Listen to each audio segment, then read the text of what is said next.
Il y a quelques semaines, Bitcoin franchissait le seuil des 100 000 euros, qui était encore, il y a peu, un fantasme dans l'imaginaire des cryptophiles, et poursuivait son évangélisation profane à une vitesse galopante. De quoi donner le vertige à certains investisseurs qui n'hésitent pas à casser leur tirelire pour toucher du doigt le fameux or numérique. Mais cet Eldorado, convoité par tant d'investisseurs à l'ère de la blockchain, peut se transformer en cauchemar. Notre intuition n'est pas toujours bonne conseillère. En investissement, mieux vaut donc être maître de ses émotions pour éviter la banqueroute. Alors, comment appréhender les cryptos en période de turbulence économique? Comment garder son self-control lorsque les marchés s'agitent? C'est l'objet de ce premier épisode de Crypto Cool and the Gang, le programme crypto de ceux qui ne connaissent rien aux cryptos, au cœur de la psychologie des marchés, avec notre invité du jour, Jonathan Hervé.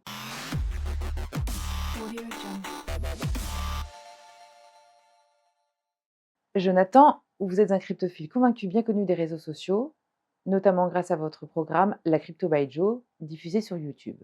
À travers vos vidéos et vos e-books, vous diffusez des informations, des expertises et des conseils à destination des investisseurs plus ou moins avertis sur la bonne gestion d'un portefeuille crypto. Aujourd'hui, vous vous prêtez au jeu de répondre à nos questions sur le thème de la gestion émotionnelle dans l'investissement en crypto. À vos côtés, Alexis Beuglin.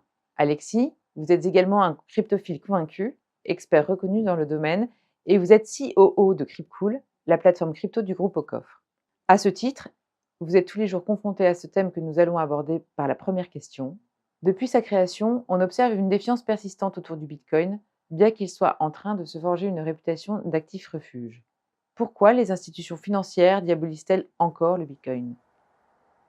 Jonathan, est-ce que tu commences? Oui, je peux commencer. Déjà, merci beaucoup pour l'invitation.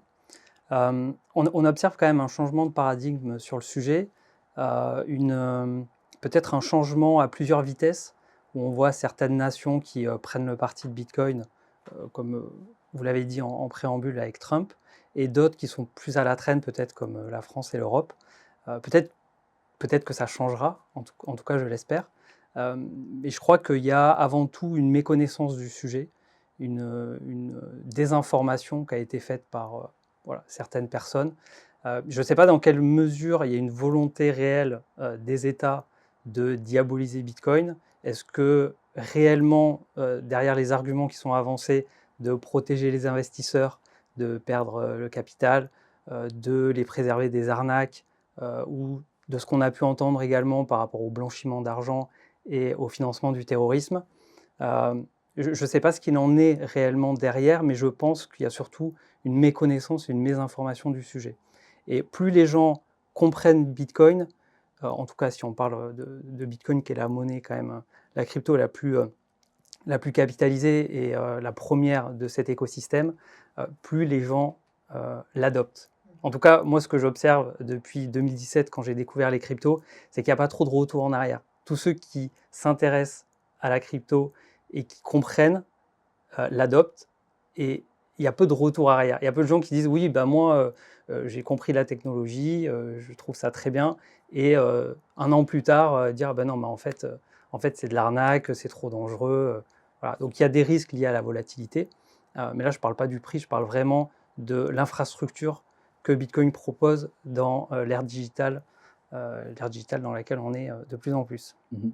Et oui, si ça a été diabolisé, je pense que c'est beaucoup par rapport à un peu ces premières années où Bitcoin a pu être utilisé sur des places de marché du Darknet qui lui a donné une mauvaise réputation, alors que même à l'époque déjà, c'était pas sa première utilisation, c'était plutôt déjà utilisé par les premiers investisseurs comme un actif d'investissement avec vraiment ce projet qui est porté un petit peu par l'idéologie proposée par Satoshi Nakamoto.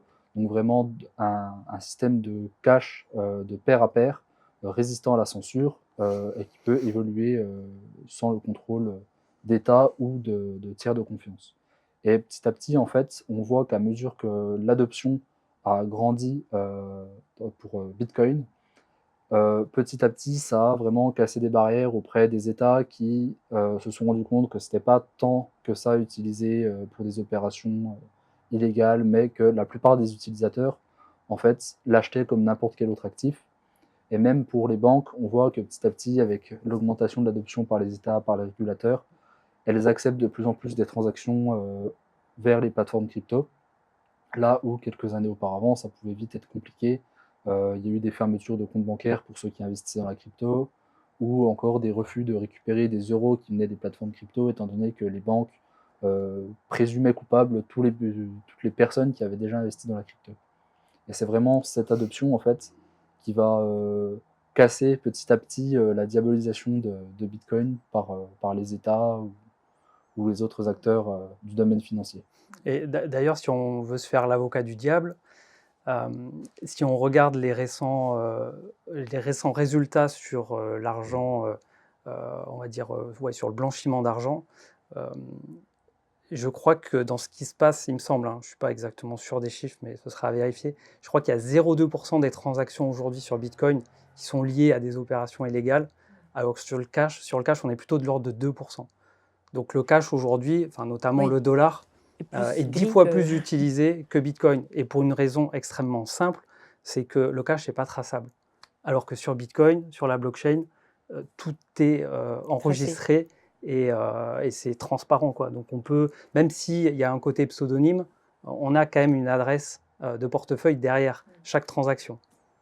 Une analogie que j'aimais bien des forces de l'ordre qui luttaient en fait contre les opérations illégales en crypto. Il disait lorsqu'on attrape un bandit dans la rue et qu'il a du cash sur lui ou des choses illicites, on l'attrape pour un crime. Et en fait, quand on attrape quelqu'un qui a fait des transactions illégales en crypto, on attrape tout son livre comptable.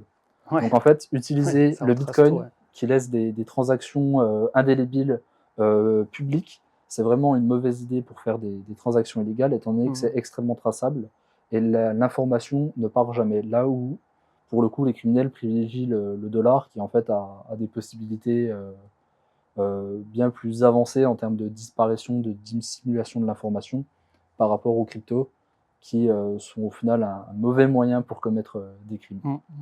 Tout à fait. Quel est le premier conseil que vous donnez à un investisseur qui débute et qui veut se lancer dans les cryptos? Quelles sont les principales erreurs que vous observez chez ces investisseurs débutants et même chez les investisseurs les plus chevronnés? Ouais. Premier conseil, c'est de comprendre dans quoi on investit, c'est de se former, prendre un peu le temps de savoir dans quoi on met les pieds. Après, ça peut être propre à chacun, mais je sais que moi, je vais avoir du mal à mettre mon argent dans quelque chose que je ne comprends pas ou quelque chose dans lequel je ne crois pas. Je pense qu'avoir un minimum de conviction dans Bitcoin, si on parle de Bitcoin ou d'autres cryptos, c'est indispensable. Et pour ça, il faut comprendre, prendre le temps, voilà, de comprendre un peu ce qu'il en est. Et ensuite, c'est de commencer petit. Toujours commencer par des petits montants pour voir un peu comment nos émotions réagissent, parce que c'est un marché qui est très volatile, donc que ce soit à la hausse ou à la baisse, on traverse des émotions assez différentes. Et voilà, déjà commencer par un petit capital, voir un peu comment on le vit. C'est vraiment les deux leviers principaux qui vont être l'éducation et le fait de commencer un petit peu petit pour découvrir ce monde-là. Et aussi pour investir un peu plus sereinement, on peut par exemple se mettre en place une stratégie en amont. Surtout, il est peu recommandé pour les débutants d'essayer de trader, étant donné que souvent on va multiplier les opérations, les frais sur ces opérations, on va un petit peu trader avec ses émotions en pensant que c'est facile, qu'il suffit d'acheter bas et revendre haut. Mais une fois qu'on arrive dans les faits du marché, on se rend compte que c'est pas aussi simple que ça et que souvent les particuliers qui ont peu d'expérience là-dedans commettent des erreurs un petit peu de débutants qui nuisent à leur portefeuille. Donc ça va vraiment être de commencer petit, d'investir progressivement et surtout de penser plutôt long terme plutôt que de spéculer à court terme sur les marchés. Oui, tu fais bien de le souligner parce que souvent, quand on arrive sur le marché, c'est par un peu l'appât du gain. On a envie de gagner beaucoup d'argent très vite, sauf que ça ne marche pas comme ça. Et le trading, pour moi, c'est très dangereux, surtout quand enfin, voilà, c'est un métier vraiment à part entière, donc attention au trading. Ouais. On remarque d'ailleurs que beaucoup de holders, donc les gens qui détiennent de la crypto sur le long terme, ont en moyenne de meilleures performances que les traders qui vont multiplier les opérations, étant donné que quand on garde l'actif, on va vraiment suivre sa performance. Là où lorsqu'on cherche à trader, parfois on va être en dehors du marché, et donc en fait on va se passer de performances potentielles. Donc le moment où en fait le marché va monter et on ne se sera pas positionné, ce serait une période de temps sur laquelle on n'a pas profité de l'évolution des cours. Ouais, mais tu parlais de stratégie. La stratégie, c'est vraiment la clé pour réussir. C'est pas, tiens, j'ai entendu parler de Bitcoin, je me connecte à quoi, j'achète quoi? Enfin, j'achète du Bitcoin en l'occurrence. Et après, qu'est-ce que je fais, quoi? Et après, je suis soumis à mes émotions parce qu'en fait, j'ai rien prévu. Je sais pas, voilà, le montant que j'ai investi par rapport à l'enveloppe que j'aurais définie si j'avais pris le temps de me poser, la fréquence d'investissement, la stratégie de sortie, enfin, tout ça, c'est des choses qu'il faut anticiper. C'est mieux. Et peut-être chercher à se faire un peu accompagner dans son apprentissage. Moi, ça semble indispensable. En fait, juste une petite parenthèse là-dessus par rapport à l'accompagnement, euh, quelle que soit la classe d'actifs en fait, dans laquelle on investit, je pense que c'est toujours bénéfique d'aller avec des personnes qui ont déjà fait ce qu'on a envie de faire pour bénéficier de leur expérience, tout simplement. Et ça viendrait, je pense, à l'idée de pas grand monde de dire je vais investir dans l'immobilier, je vais sur le bon coin, je clique sur un bien qui me semble intéressant, mais en fait, je ne sais pas trop, et je fais une offre d'achat sans savoir ce qu'il en retourne derrière. Voilà, il faut prendre le temps en crypto ou en bourse ou dans quel que soit l'actif de comprendre et de mettre en place une stratégie avec des personnes qui ont l'expérience. En gestion de patrimoine, une des notions clés, c'est la diversification. Et ça va passer par la diversification de plusieurs classes d'actifs. On ne peut pas forcément être expert dans toutes les classes d'actifs dans lesquelles on va investir. Donc plutôt qu'essayer de toutes les maîtriser, ce qui peut prendre énormément de temps, ça peut être bien justement de se rapprocher de spécialistes du secteur qui peuvent justement faire gagner un petit peu ce temps d'apprentissage en fournissant de l'expertise et de l'accompagnement. Ouais. Et bien justement, comment la peur influence-t-elle la prise de décision des investisseurs? Et quels sont les risques fondamentalement? Ah, la peur, elle influence mal les décisions d'investissement. Que ce soit dans des périodes d'euphorie ou des périodes de panique. Donc il y a le FOMO, le Fear of Missing Out, qui est la peur de manquer une opportunité, et le panic sell, qui est la vente dans la panique. Il y a une étude qui montre que la peur, c'est le deuxième sentiment le plus fort après l'amour, et ça fait prendre des décisions souvent irrationnelles. Et c'est vraiment en fait l'investissement, étant donné que ça touche à l'argent, c'est un domaine qui est très émotionnel par nature. Et surtout dans un marché volatile comme celui des cryptos, il peut y avoir de grandes variations qui peuvent justement faire peur. Et la peur, comme le disait Jonathan, ça amène souvent à prendre de mauvaises décisions, étant donné que c'est plutôt des décisions qui sont irrationnelles et qui sont faites un petit peu dans la panique, donc pas réfléchies. D'où le fait d'essayer d'anticiper en préparant une stratégie afin de pouvoir lutter un petit peu contre ces peurs en cas de mouvement du marché. Oui, en fait, si on filait la métaphore si on compare les cours de crypto à des montagnes russes, à un grand manège, la stratégie commencerait peut-être à monter dans le plus grand des manèges ou le plus acrobatique des manèges en tout cas, et peut-être de commencer cet investissement sur quelque chose de moins risqué ou de... Oui, effectivement. Moi, j'ai commencé par Bitcoin. C'est vrai que pour ceux qui ont commencé par des meme coins ou par des cryptos beaucoup plus volatiles, c'est sûr que c'est une expérience différente. Pourquoi est-il important de comprendre la psychologie des marchés avant d'investir? Et justement, d'ailleurs, qu'est-ce que c'est la psychologie des marchés? Jonathan? Moi, quand j'ai commencé, je ne connaissais pas du tout cette notion de psychologie, mais je l'ai appris du coup à mes dépens. Quand j'ai commencé en août 2017, Bitcoin était à 3000. Il est monté à 20 000 sur la fin d'année, donc en quelques mois.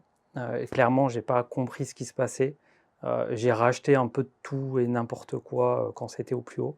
Et après, pour moi, ça allait to the moon. Voilà, il y a le fameux to the moon qui revenait en boucle. J'ai pas compris derrière pourquoi ça s'est écroulé. Ça a été assez choquant. Il y avait ce côté greedy en fin d'année où je dormais plus trop la nuit parce que je me réveillais, j'allais voir mon portefeuille, ouais, j'ai pris tant d'euros. Enfin, c'était finalement dans une période qui peut être satisfaisante où on voit son patrimoine grossir. Finalement, je le vivais pas hyper bien. Et après derrière, bon, ça a été aussi assez désagréable.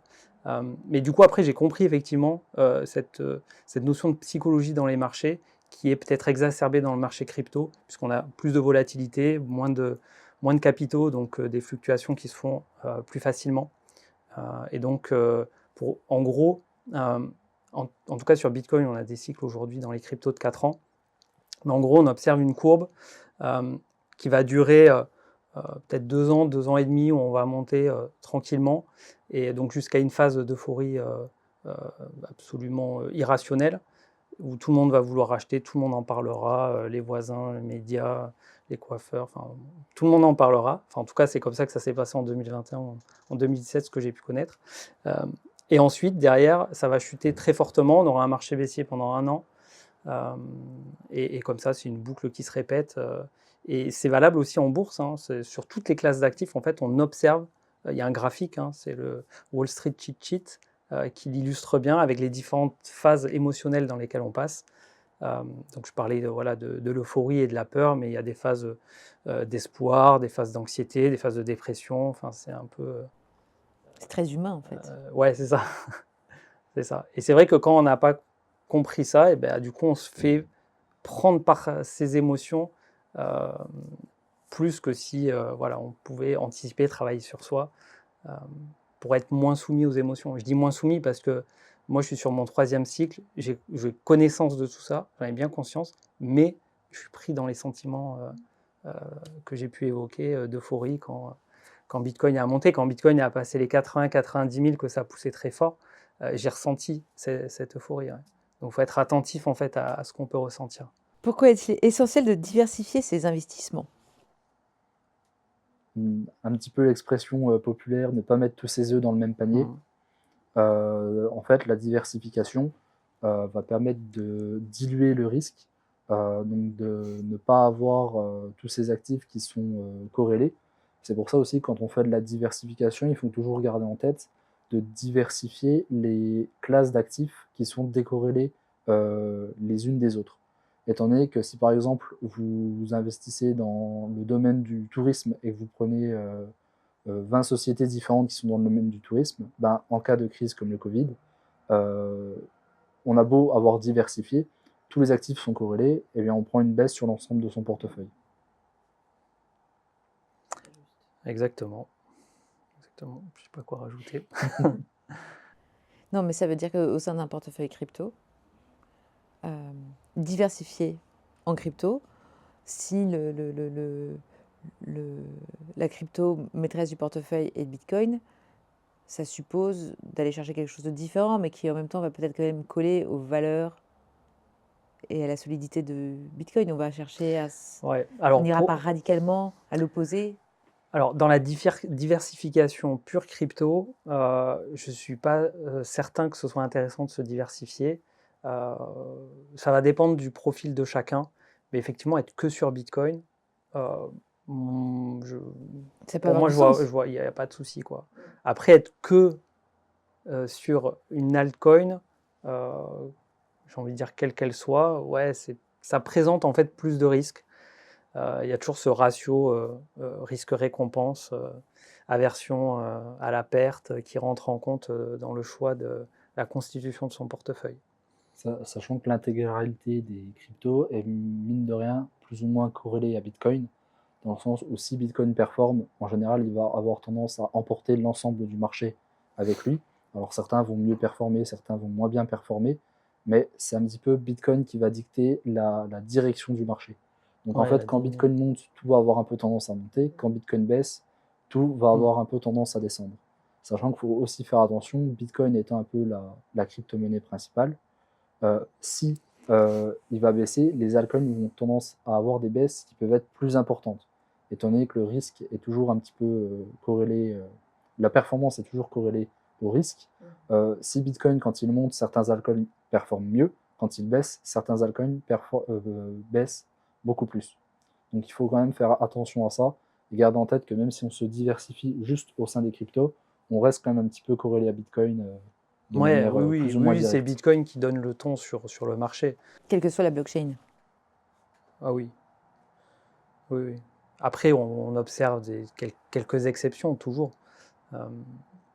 Mais Bitcoin reste le leader du marché. Moi, je sais que quand j'analyse le marché pour faire un point de vue un peu global sur là où on en est dans le cycle, je vais regarder Bitcoin, je vais regarder sa dominance pour voir un peu si on est plutôt dans une période favorable à Bitcoin ou aux autres cryptos, parce qu'on observe des cycles quand même un peu à l'intérieur du cycle entre Bitcoin et les alts.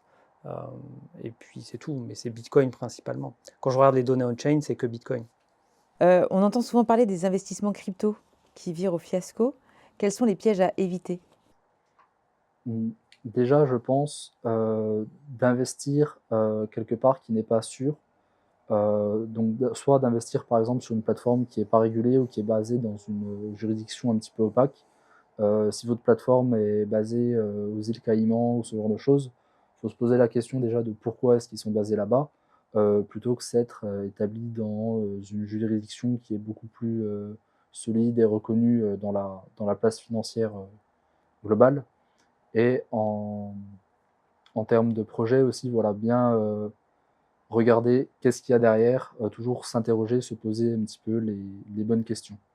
Se méfier des arnaques pour pas vraiment tomber dans les promesses alléchantes dont on avait parlé un petit peu plus tôt, et de faire aussi très attention à la sécurité de ses fonds, donc d'y porter une attention particulière, étant donné qu'une grande partie des pertes en crypto sont parfois provoquées par de la négligence, qui amène soit à du vol ou à de la perte des cryptos. Ouais, ou de la confiance qui a été faite en des tiers qui ont failli. Je pense à FTX par exemple. C'est vrai que faut faire attention où sont déposés nos fonds. Je crois que c'est vraiment essentiel. Et après, quand on se positionne sur un projet, il y a plusieurs éléments qui peuvent être à analyser. Il y a l'équipe qui a créé le projet, parce qu'on a des projets où l'équipe n'est pas forcément connue. Alors, on a le contre-exemple avec Bitcoin, évidemment, mais pour les autres projets que Bitcoin, c'est quand même bien de savoir qui est derrière, qui sont les personnes derrière, quels sont leurs backgrounds, enfin, d'où ils viennent, est-ce que c'est des gens plutôt de la tech, plutôt du marketing, par quelle société ils sont passés avant, enfin, voilà, comprendre qui a créé le projet, pourquoi ils l'ont créé, quelle utilité en fait apporte ce projet à l'écosystème, quelle est son adoption si le projet est déjà live, est-ce qu'il y a des gens qui utilisent le réseau ou le projet, et également l'économie du jeton. L'économie du jeton, pour moi, c'est quelque chose qui est quand même très important à connaître et à comprendre. L'économie du jeton, ça va être la répartition dans la distribution des jetons. Ça va être également les périodes de libération de jetons, quand ça se fait dans le temps. Je vois des projets qui se lancent aujourd'hui où il y a 5% des jetons qui sont en circulation. 5% des jetons en circulation, ça veut dire que dans les années qui viennent, il va y avoir un multiple de x20 en termes de dilution des jetons, qui va amener une pression vendeuse, une pression à la baisse sur ces jetons. Donc il faut être assez vigilant à ça. Voilà, peut-être je ne rentre pas plus dans le détail que ça maintenant de la tokenomics, mais l'économie du jeton, c'est quand même un élément quand on investit dans un projet crypto qui est à regarder. Un piège assez courant justement sur ce point, c'est de regarder le prix plutôt que la capitalisation de marché de la crypto, dans le sens où, surtout dans le domaine des meme coins, on trouve beaucoup de cryptos avec des prix unitaires qui sont extrêmement bas, parfois avec plusieurs dizaines de décimales, Ouais. et ils introduisent un petit peu un biais de se dire, ne serait-ce que si cette cher. crypto ne va qu'à 1 centime, Ouais. je fais fortune. Ouais, c'est vrai. Sauf qu'en fait, lorsqu'on se rend compte de la quantité de jetons qui existent, si cette crypto va à 1 centime, elle dépasse tous les autres actifs présents sur Terre. Donc en fait, un des indicateurs qu'il faudrait presque plus regarder par rapport au prix unitaire, c'est la capitalisation de marché et la croiser avec la distribution dans le temps. C'est ça. Qui va permettre un petit peu de prendre du recul sur l'inflation que va subir une crypto-donnée. Ouais. Pour ça, tu as la FDV, Fully Diluted Value, qui, c'est la capitalisation. C'est une équation? Ouais, c'est la capitalisation boursière Mhm. avec tous les jetons en circulation. Si D'accord, tous les jetons étaient en circulation. En fait, sur un plan arithmétique, comme ça, on pourrait quand même évaluer la viabilité d'une crypto, finalement. En fait, on peut évaluer la survalorisation d'une crypto. Et ça peut être bien aussi pour se mettre des objectifs de prix. Typiquement, aujourd'hui, ça s'est jamais vu une crypto qui dépasse la capitalisation de Bitcoin. Si lorsqu'on fait un petit Ouais, peu nos calculs de prix sur une crypto et qu'on se rend compte que ça devient 2 fois plus gros que Bitcoin, il faut peut-être remettre un petit peu les choses en perspective. Et clairement. souvent, on va observer comme ça qu'il y a une certaine règle de capitalisation de marché de projets plus anciens qui ne sont pas dépassés par d'autres. Mm. Typiquement, il est assez peu probable que Ethereum dépasse la capitalisation de Bitcoin. C'est pas impossible, mais pour l'instant, ça paraît peu probable. Ou par exemple, qu'un token sur Ethereum dépasse la capitalisation d'Ethereum. Ouais. C'est pour ça qu'il faut toujours remettre un petit peu les choses en perspective et ne pas hésiter à les comparer. C'est quelque chose qui se fait beaucoup dans l'analyse un petit peu d'entreprises sur les marchés boursiers, de les comparer entre elles pour avoir justement une base commune pour faire des calculs et des estimations. Ouais, la capitalisation boursière, moi, c'est vraiment un élément que je prends en compte quand je calcule mes niveaux de prise de profit. Je vais vraiment regarder ça beaucoup plus que le prix. Mhm. Parce qu'effectivement, on peut avoir des jetons qui ont connu un cycle précédent, ou par exemple, on se dit s'il y a un retour à l'ATH, donc un retour au prix le plus haut, peut-être ce sera un x20, mais un retour à la capitalisation boursière du cycle précédent, c'est peut-être qu'un x3. J'ai en Et tête, du coup, j'ai en tête c'est comme pas le même ça délire. la crypto Avalanche, Avax, où typiquement au cours du cycle de 2021, il y avait environ 30% de la quantité de jetons en circulation. Et en fait, pour revenir à son ATH, ça fait une capitalisation qui est beaucoup plus élevée aujourd'hui, maintenant que beaucoup de tokens ont été distribués, Et oui, étant donné mm, qu'on n'est pas sur les mêmes ordres de grandeur. En fait, il y a une grande exactement. inflation sur la Mm, crypto, et pour qu'elle revienne à son ATH, eh bien, en fait, il faut performer beaucoup plus qu'en se basant juste sur le prix. ouais. Merci à tous les deux pour vos réponses très claires, apporter toutes ces questions. Vos prismes respectifs ont apporté un éclairage salutaire, à mon avis, aux questionnements que les gens peuvent se poser en tant qu'investisseurs, et puis de manière générale à toutes les personnes qui s'intéressent de près ou de loin à l'écosystème crypto. Euh, de cette manière, voilà, on apprend à garder une certaine distance face à l'effervescence créée par les tendances très haussières de Bitcoin ces dernières semaines, et puis à garder la tête froide au moment d'investir. Merci beaucoup Jonathan pour votre participation à cette interview exceptionnelle. Et c'était donc notre premier épisode de Crypto and the Gang. On se revoit bientôt sur d'autres thèmes, j'espère. Bah, avec plaisir. Merci beaucoup pour l'invitation. Mais c'était avec grand plaisir, merci. Merci. Audio Jungle.